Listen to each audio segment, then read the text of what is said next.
The congressional investigation into the extraordinary events of January the 6th is now complete.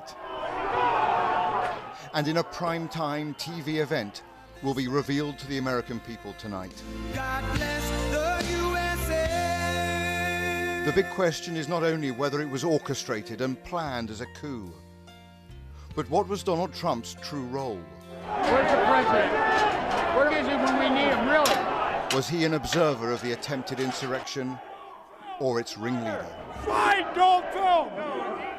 One theme ran through the events of that day, one we saw for ourselves.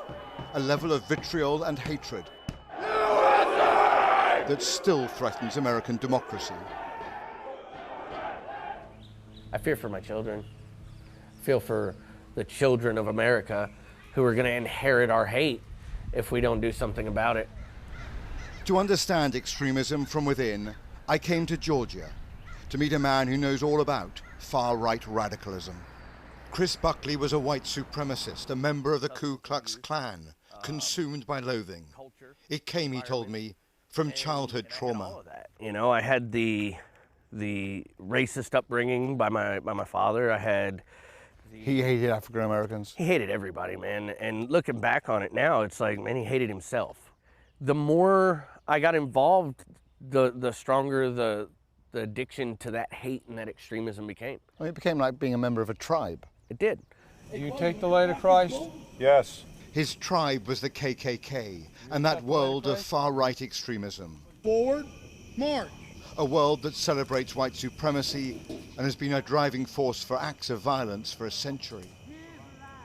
Chris became radicalized after leaving the army, but eventually turned his back on hatred and now helps to de-radicalize others on the far right. But he has a stark warning for those January the 6th hearings. Don't play politics with that day and do not demonize all of Trump's supporters.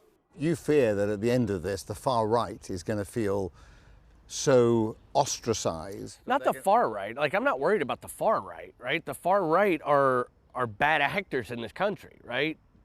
What I'm worried about is the everyday conservative, right? It's not illegal to be a conservative. But when we demonize an entire political party, it's the recipe for a very bad situation. We're standing in a Civil War battlefield. If you don't learn from history, you're doomed to repeat it. Do you see the recipe, the ingredients for a civil war? I think that we're in a very dangerous time. And he believes the political turmoil may only be just beginning. I fear that the next January 6th, there might be rifles involved. There might be an actual attack where there's lives lost. I mean, like, we've got to diagnose this problem and figure out what the solution is. There's two different Americas, and in a sense, they're at war with each other. And you could call it the war of red and blue, Republican and Democrat, you know, liberals, conservatives. It's real. As a former member of the KKK, as a former extremist, somebody who embraced hate, are you worried about the future and the fate of this country? Absolutely, absolutely. It's the country I love. It's my home. It's a country that I would die for. And to see the shape that it's in and the trajectory that it's on, like, I don't see how anybody could stand here and be like, I don't think it's that bad. I don't think it's in a bad shape. It's going to a place that we might not be able to turn around and come back from. She started kindergarten next week. With the support of his wife and for the sake of his children, Chris Buckley now resists the poison of hatred and extremism. But he sees it all around him, and he believes the forces behind January the 6th are still building. Robert Moore, ITV News, Georgia.